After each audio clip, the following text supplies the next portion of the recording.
नमस्कार दोस्तों, मैं न्यूट्रिशनिस्ट हरिंदर सिंह वालिया अमन हेल्थ गाइड यूट्यूब चैनल पर आप सबका स्वागत करता हूं। इस मंच से हम सेहत के बारे में कुछ ना कुछ डिस्कशन करते रहते हैं। आज हम चर्चा करेंगे कि हमें छींकें क्यों आती हैं और अगर आती हैं तो फिर हमें क्या करना चाहिए, उसके ऊपर ध्यान देना चाहिए और कैसे ध्यान देना चाहिए। तो चलिए शुरू करते हैं। आयुर्वेद के अनुसार छींकना जो है ये कई चीज़ों से शुरू हो सकता है, जैसे कि किसी एलर्जी के चलते, वायरस के चलते, या फिर जैसे कि किसी सामान्य सर्दी या फ्लू के चलते नाक में कोई जलन हो किसी वजह से, उसके चलते। तो इसका मतलब है कि छींकने का आम सा कारण आयुर्वेद के अनुसार जो है वो है कफ दोष का संचय होना। अब इसमें हम करें क्या? तो हम हल्का, गरम और पका हुआ भोजन करें। इस दौरान जब हमें छींकें आती हैं तो हमें कफ को कम करना है। इसलिए कफ को कम करने के लिए तीखी और कड़वी जड़ी बूटियों का इस्तेमाल करें। मसालों का जैसे हो सकता है, जिनमें अदरक, लाल मिर्च, तुलसी, जीरा, इलायची, हल्दी और दालचीनी आती हैं। इन ऐसे मसालों का इस्तेमाल करें।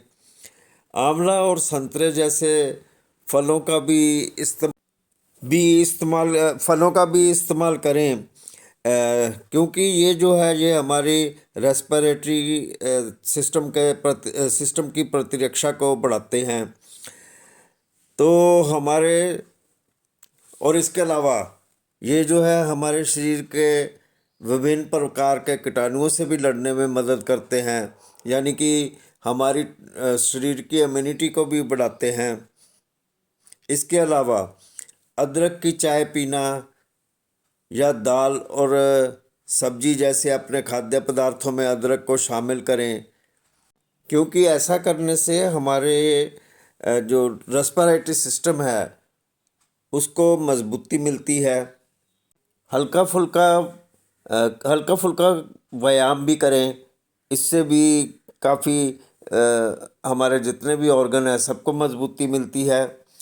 खुले में मत सोएं और केले, मिठाई, दही, आइसक्रीम, केक, शराब और ठंडे पेय पदार्थों से दूरी बनाएं।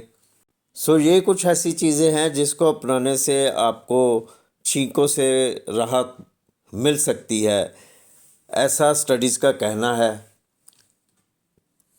लेकिन अगर स्थिति ज़्यादा बिगड़ती है, यानी छींकें जो है बहुत ही ज़्यादा आना शुरू हो जाती है या आपकी तकलीफ़ बढ़ती है, तो आप किसी डॉक्टर से ज़रूर कंसल्ट करें। दोस्तों, आज के लिए बस इतना ही। जल्दी किसी नई वीडियो के साथ आपके रूबरू होऊंगा। तब तक मुझे दे इजाज़त। शुक्रिया। और हाँ, मेरे चैनल को सब्सक्राइब, लाइक और शेयर करना मत भूलें। Thank you.